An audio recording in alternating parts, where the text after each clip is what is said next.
Hey everyone, welcome to the Farm and Pastor's Wife. I'm so glad you're here. Today we're going to be doing some cooking. I'm going to do several different videos, but you'll probably see me in the same outfit for these different videos. So just know it's done on the same day.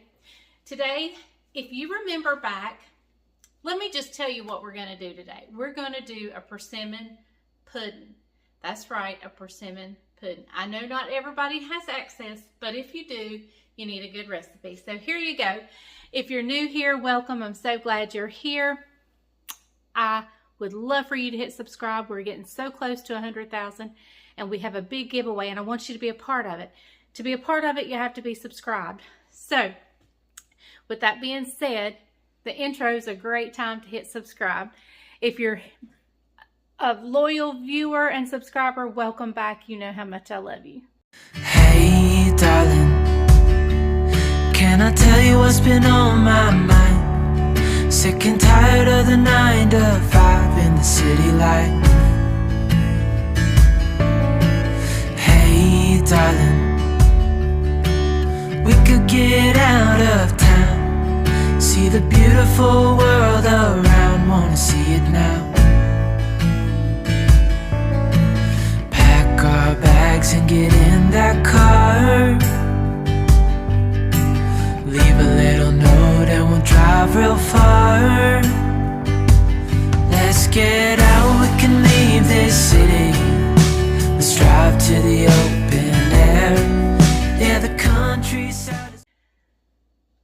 Okay, so if you remember back at several videos, me and Judah and Levi and Caroline went and picked up persimmons. Persimmons here. And I'm not talking about those great big shiny Japanese persimmons. I'm talking about the, well, I know they're local to North Carolina and I would think Virginia. I'm not sure how far reaching, but I know not everybody has access to wild persimmons. It is a tree. Let me insert some pictures. If I can find them, I'm going to insert some pictures of when we went and picked up persimmons here. So let me show you those pictures.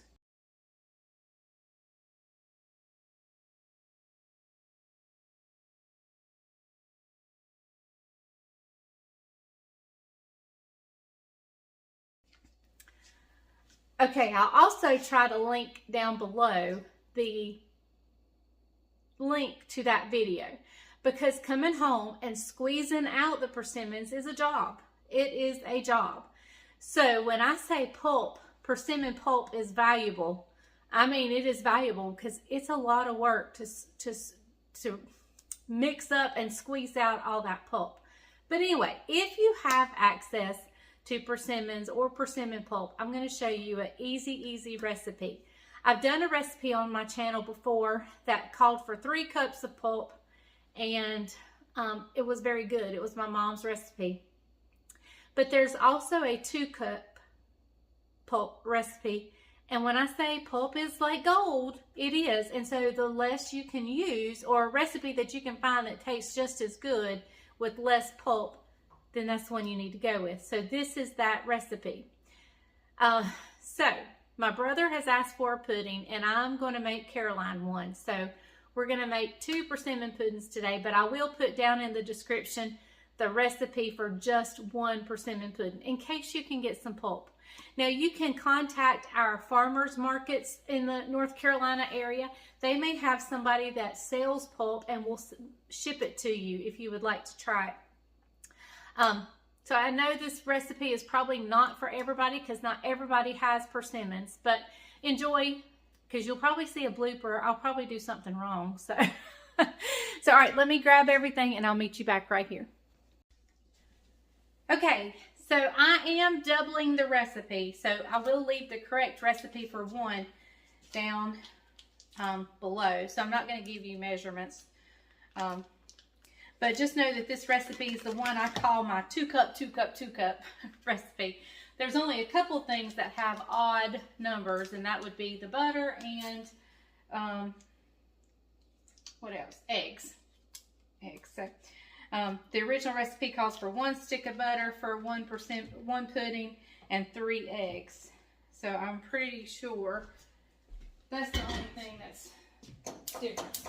I'm going to go ahead and get my oven on 350 and get it going. So, all right, I'm going to go ahead and pour my milk in because I want to use this measuring cup to measure my pulp. When I froze it, I did not write down how many cups were in the bag. So sometimes I've done 3 and sometimes I've done 2. So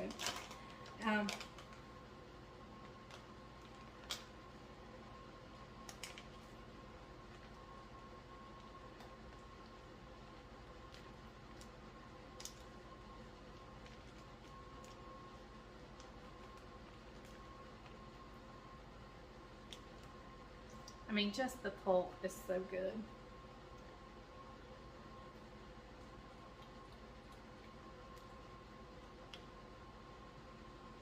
Okay.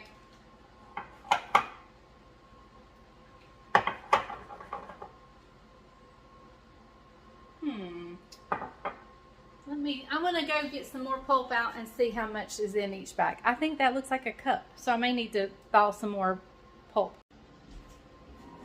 Okay, so I went out and got some that I know beyond a shadow of doubt, and those were older.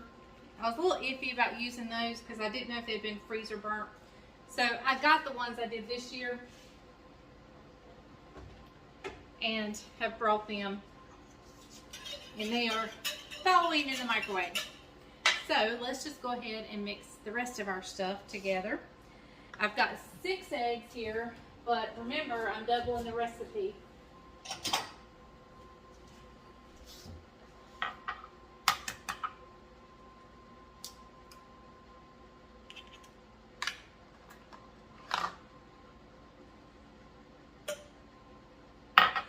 I've got to get out another 9 by 13 pan.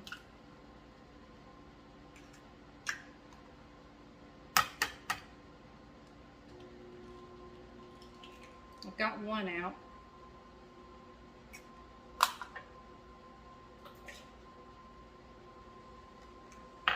I hope I can equally divide this among the 2 pans. I may use a measuring cup to do that with. But this recipe, my mama's recipe was wonderful, but this one's just as good. And I like a thinner pudding. I tried making this when I made it for the homecoming at church. I made it in my favorite tin pans, you know, the disposable tin pans that if you've been watching my channel, you know how much I love. But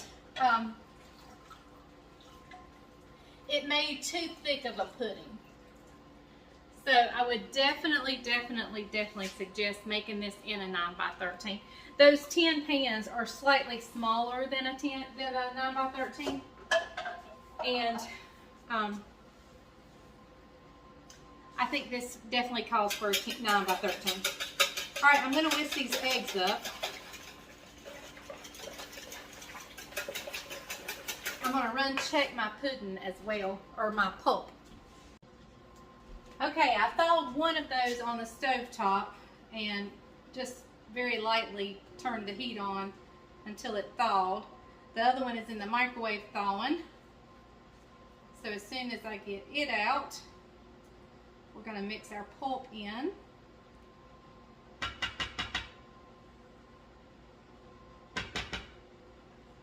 Such good stuff right here. All right. Let me check the one in the microwave and I'll be back. Okay guys, I have added the other thing of pulp. And you've got to be careful when microwaving it or even doing it on the stovetop because it kind of cooks. And I did have to scrape out a chunk that actually cooked in. Actually, it was the microwave. And so if you do it, be very careful. That is not the way I would suggest doing it. Laying it out, letting it thaw like I did the first one, But for some reason, I just thought one, it was only 1 cup, so I still would have had to thaw more. And 2, I thought it tasted like the freezer. Okay, now you get this glorious looking orange batter. I mean, it almost looks pumpkin-y. So good. I'm going to put in some vanilla. I'm putting in our sugar. And hopefully I'll have enough room to put our flour in.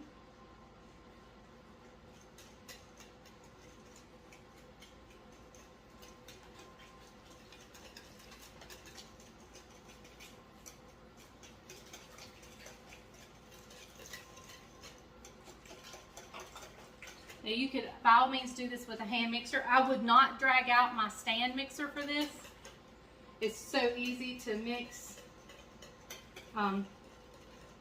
without that. So, okay, now we've got self-rising flour going in.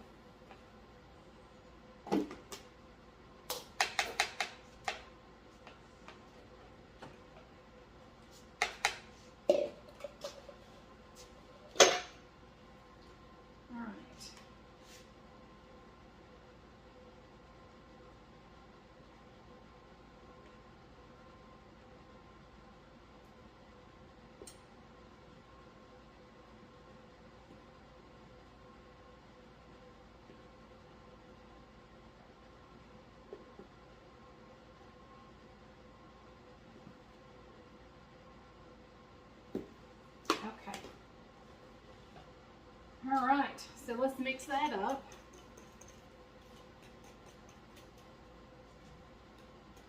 Oops.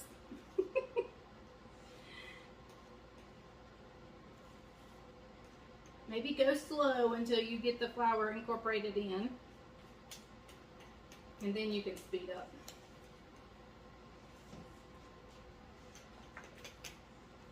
Now here's where your hand mixer would come in handy. In fact, I am going to get my hand mixer out. You don't have to, but since I'm making 2 and my bowl is so full, I think that's going to be a wise decision. Okay, guys, we're about to get it done.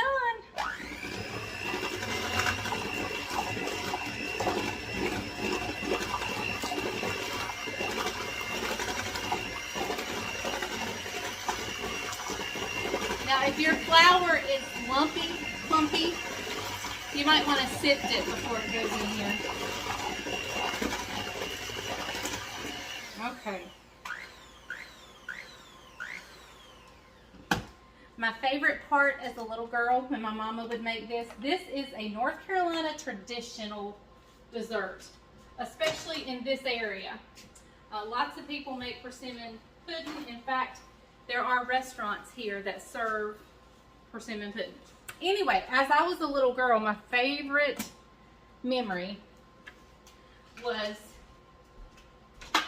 oh, and those of you that are new here, we live in the house that I was raised in. My daddy built this house. He sawmilled the lumber for this house. And so this is the house I was raised in. So that stoop, the back door that goes into the back porch there, that little step right there, Mama would set me down there and she would hand me the bowl and I got to lick the bowl. And that's before people got all scared and nervous about eating raw eggs and all that good stuff. And I still don't worry about that. Judah and Levi lick the bowls. I know how to tell a good egg from a bad egg. So we don't worry about such things. And I sure did it as a little girl. I sat right there and I licked the bowl. And that was my favorite part. Now that I'm an adult, my favorite part are the edges. I love to get the little chewy edges. Oh, so good. Okay, I need to grease my 2 pans and I'm going to try to eyeball pouring this up. So wish me luck. Okay guys, I have my oven set at 350. They're going in.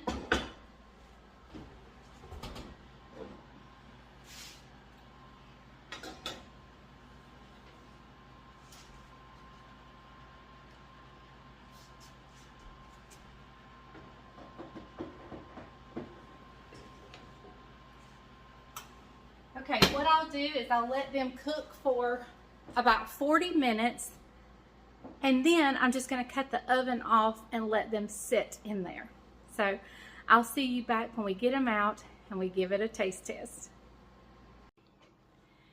Okay, everybody, so I thought while it's in the oven, I would give you a little bit of, I don't know if it's really history, but facts about persimmons. The persimmons grow on a tree. And as you saw, Caroline and I and the kids, we're picking them up off the ground. First of all, when the persimmons ripen, that is what screams fall to me. It's like fall has arrived. Used to, they came in, I feel like when I was younger, they came in much later. But because the old folklore was that you needed to wait till after the first frost. Well, now if you wait till the first frost, you're not going to get any. But we always picked them off the ground. Because if you pick up and eat one that is not fully ripe, it is the worst thing you've ever put in your mouth. But if you pick one at its peak of ripeness, it is absolutely the best thing. So, and it's only when they fall are they pretty much ripe. The only problem is when they hit the ground, they're so soft that sometimes they mush.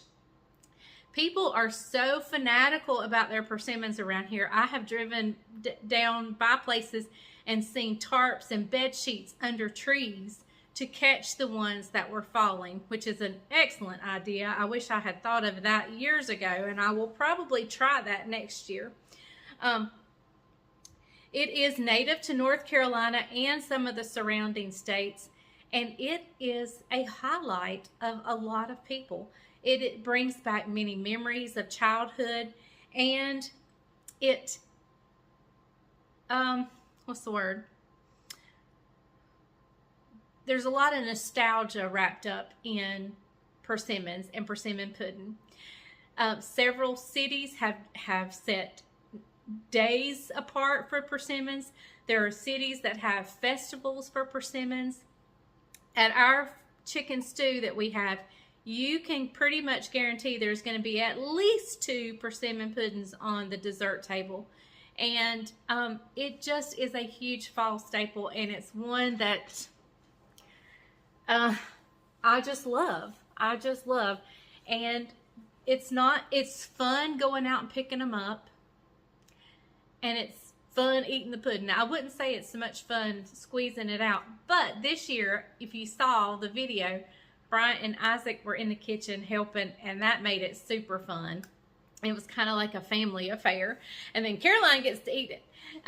All of us in the family love persimmon pudding, but there's one of us that loves it more than the rest, and that would be Caroline. She loves persimmon pudding. So the second one I'm making, I'm going to give to her. One's for my brother, and I'm going to give the other one to my daughter, Caroline. So I just thought I'd tell you a little bit about persimmons. There's also folklore wrapped up in the seed, that if you cut the seed in half, you can determine what kind of weather you're going to have for the winter. If it's a spoon, you're going to have snow. The spoon represents the shovel.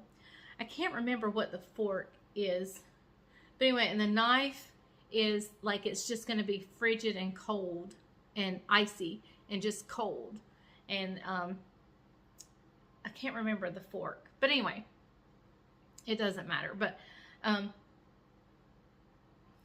yeah, so there's lots of fun stuff about the persimmon pudding. So I know this is a lot of you who watch me out of state, out of country, are like, I've never seen a persimmon, or maybe you're familiar with the big Japanese, the Asian persimmon.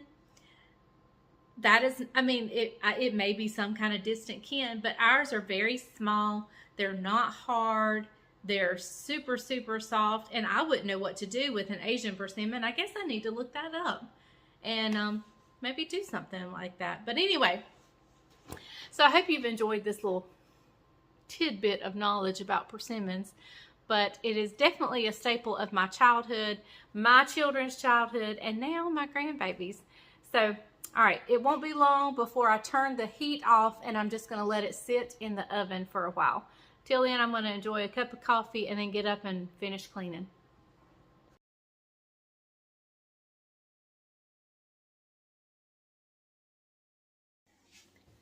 Okay, everybody, I have called Caroline to come taste the persimmon pudding because I'm actually sending her home with the whole thing. But she's going to taste it for y'all here, so. Oh, no, I need the whole thing. I'm going to take it to work. It's so good. This is why I don't need to take the whole thing. Okay, and let me tell y'all, a lot of people put drop the plate. Sorry, cinnamon and nutmeg and spices in theirs, and that is just a personal preference. We don't like those things in ours. We like the persimmon to be the star, and but if you may like that warmth added to a persimmon pudding. Is it good? Mm-hmm. Hang on, I'm gonna get me a fork. Come back here. She started walking away. Let me show y'all. This end part, the ends get just a little bit chewy. It's the best part. She just took it from me. You ate the whole thing except that one little piece. Mmm. That is good. Delicious. Oh, I left some on the fork. All right. If you are able to get persimmons, you need to make your persimmon pudding. It's one of those things that some people like it, some people don't. But she likes it. So, oh, some of my cans are sealing. I've been canning today. So, all right, we're going to go. We'll let you go. We'll see you next time on the Farming Pastor's Wife. If the grease is hot enough, you can fry anything. Come here. He's taking his shirt off. Now,